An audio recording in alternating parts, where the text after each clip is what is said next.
2024 లేదా 25లో డిగ్రీ లేదా బీటెక్ చదివారా? సాఫ్ట్‌వేర్ జాబ్ కోసం ఎదురు చూస్తున్నారా? అయితే కోడ్ జ్ఞాన్ 100 డేస్ కోర్సులో చేరండి. జాబ్ సాధించండి.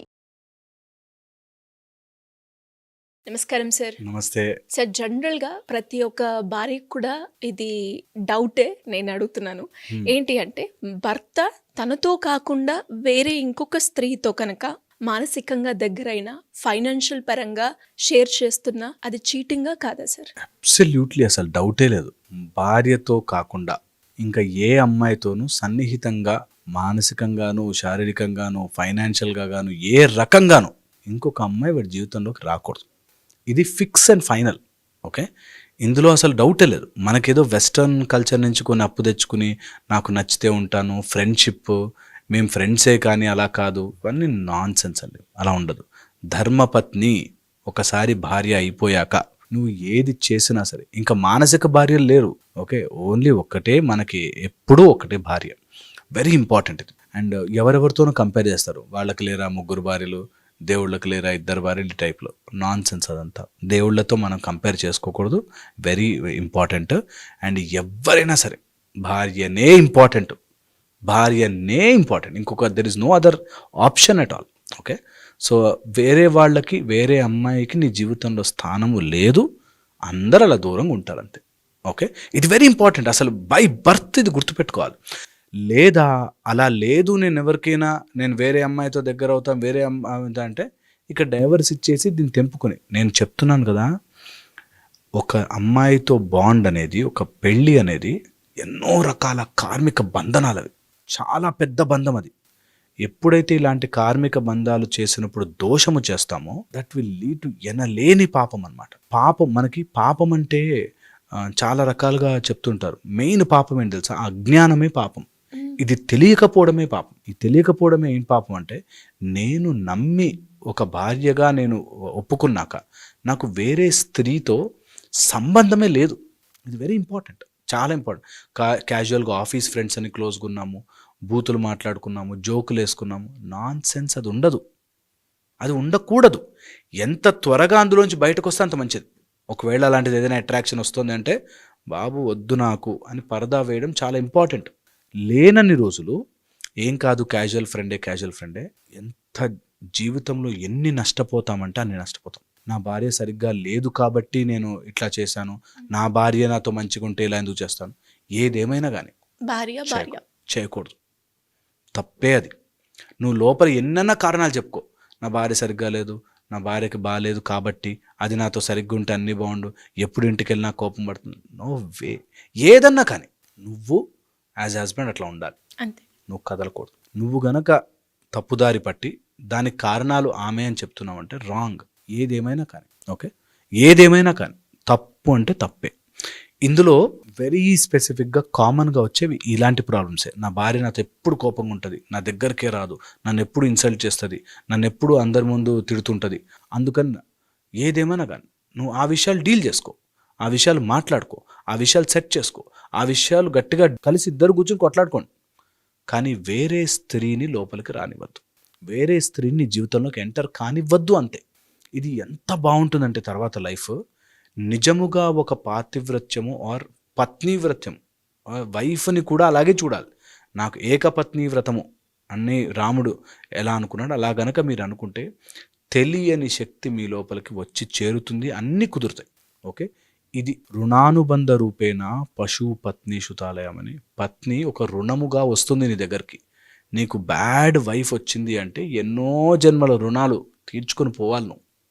ఇప్పుడు తప్పు చేసావంటే అది చక్రవడ్డీ కింద ఎన్నో రకాల కర్మలు చుట్టుకుంటాయి. సో ఎట్టి పరిస్థితిలోనూ భార్య ఎలాంటిదైనా కానీ, రాక్షసి కానీ, గయ్యాలి కానీ, నువ్వు తప్పు చేసే హక్కు నీకు లేనే లేదు. Okay, very important. ఇది చాలా సింపుల్, అందరికీ తెలిసినది, నేను కొత్త విషయం ఏం చెప్పట్లేదు. అయినప్పటికీ దీనికి ఒక సిస్టమ్ ఉంది. నీకు నిజంగా అలా నచ్చలేదు, కొన్ని కుదరలేదు, తప్పలేదు, డైవర్స్ ఇవ్వు, లీగల్గా సెపరేట్ అవ్వు, దెన్ వేరే.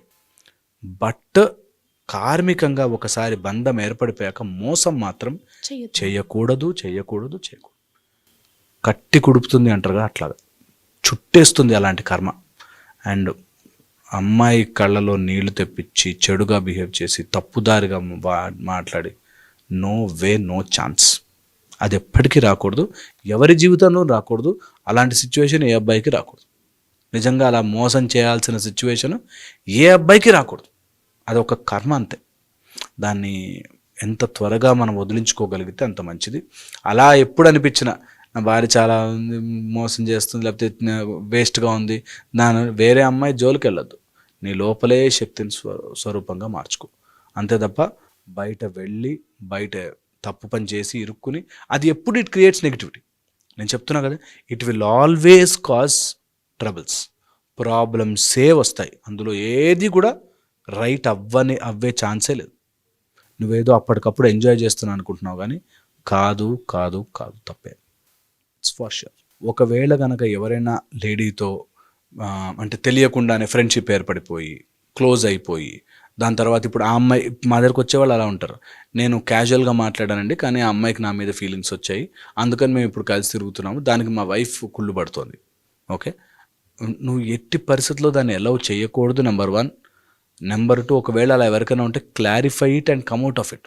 అది ఎంతకైనా సరే నువ్వు కావాలనుకుంటే గొడవ పెట్టుకున్నా బయటకు వచ్చి, ఎప్పుడు never do that. Okay, third and the most important point నేను ఇందులో చెప్పాలనుకున్నది, ఒకవేళ నువ్వు అట్లా బయటకు రాలేని పరిస్థితిలో ఉంటే కంపల్సరీగా అలాంటివి నీకు జరిగిపోయాయి, తప్పు అయిపోయింది, ఇంకా నా వల్ల కాదు, నేను ఎట్లా చేయాలనుకుంటే ఖచ్చితంగా పర్మిషన్ తీసుకోవాలి, మాట్లాడాలి, తిట్లు తినాలి, దెబ్బలు పడాలి, తెలుసుకోవాలి అండ్ కమ్యూనికేట్ చేయాలి, చెప్పాలి, సారీ చెప్పుకుని క్షమించమని చెప్పి వదిలించుకోవాలి. అంతేకాని దాన్ని ఊరికే ప్రొలాంగ్ చేస్తూ ఎంగేజ్ చేస్తూ ఇద్దరికీ న్యాయం చేసేద్దాము, ఇద్దరిని కలిపి చూసేసుకుందాము, అలా జరగదు. దీంతో ఎప్పుడైతే డబ్బు వస్తుందో, ఫైనాన్సెస్ ఎప్పుడైతే ఇన్వాల్వ్ అవుతాయో ఇంకా చెడుగా జరుగుతుంది, ఇంకా చెడుగా మారుతుంది, ఇంకా తప్పుగా మారుతుంది. అందుకని never ever do that. Never వేరే అమ్మాయిని నీ లైఫ్లోకి తీసుకొచ్చి డబ్బు రూపంలోనూ లేకపోతే శారీరక రూపంలోనూ మానసిక రూపంలోనూ అట్రాక్ట్ చేసే పనులు చేయకూడదు. చాలామంది ఏం చేస్తారంటే భార్య ఉంటుంది కానీ వేరే అమ్మాయిని అట్రాక్ట్ చేసే విధంగా మాట్లాడి బిహేవ్ చేస్తారు, which is wrong. Cheap behaviour, అది చీప్. ఎవరైనా కానీ నీ కానీ ఓ లిమిట్ అంతే. నువ్వు ఎట్టి పరిస్థితుల్లోనూ వేరే అమ్మాయిని అట్రాక్ట్ చేయలేవు. ఒకసారి నీకు మ్యారేజ్ అయిపోయిన తర్వాత, నీకంటూ భార్య వచ్చాక వేరే అమ్మాయిని అట్రాక్ట్ చేసే పని నువ్వు చేయకూడదు. ఓకే, వాళ్ళని ఏదో అట్రాక్ట్ చేయాలని అలాంటివి ఎప్పుడు మనం చేయకుండా ఉండాలి. అలాంటిది ఏదైనా దోషం ఉంటే, అలాంటిది ఏదైనా పాపం ఉంటే మనకి ఎంత కుదిరినా సుబ్రహ్మణ్య స్వామికి మనం కనుక ప్రే చేసుకోగలిగితే, సుబ్రహ్మణ్య అభిషేకం చేయించగలిగితే ఇలాంటివి ఏవైనా చెడు ప్రభావాలు ఉంటే మెల్లగా పోతాయి. ఓకే, సో సుబ్రహ్మణ్యకి సంబంధించిన ఏదైనా ప్రొసీజర్స్ కానీ లేకపోతే సాధనలు కానీ చేసుకోవడం చాలా ఉపయోగపడుతుంది. లేదంటే హనుమంతుల వారిని పట్టుకుంటే భద్రాంజనేయ స్వరూపం ఎప్పుడు హెల్ప్ చేస్తుంది. హోప్ ఇది హెల్ప్ చేస్తుంది. ఖచ్చితంగా సార్. అండ్ చాలామంది ఇప్పుడు మనం చూస్తే అంటే ఒక్కసారి మీరు అన్నట్టుగానే భార్యతో అంటే పెళ్ళి ఎప్పుడైతుందో మంచైనా చెడైనా లేదంటే ఇంకేదైనా కూడా భార్యకి భర్తే, భర్తకి భార్య సర్వస్వం చెప్తూ ఉంటారు. బట్ అలా కాకుండా ఒక స్టెప్ తీసుకొని ముందుకెళ్ళడం మనం చూస్తే ఇది సైకలాజికల్గా మనకి నెగిటివ్గానే అండ్ స్పిరిచువల్ వైపు మనం వెళ్ళినా మనని కర్మ కూడా ఖచ్చితంగా అబ్సల్యూట్ అది తప్పే. నిజంగా కూడా పీస్ ఆఫ్ మైండ్ ఉండదు. ఖచ్చితంగా మనం అనుకుంటాం కానీ అసలు నో పీస్ ఆఫ్ మైండ్. అలా చేసిన వాడు, తప్పు చేసిన వాడు, చీకటి పని చేసిన వాడు చీకటే. చీకట్లో ఏ పని చేసినా తప్పే. Thank you sir, thank you so much. Suman టీవీలో మీ పర్సనల్ అండ్ బిజినెస్ ప్రమోషన్స్ కోసం కింది నెంబర్కి కాంటాక్ట్ చేయండి.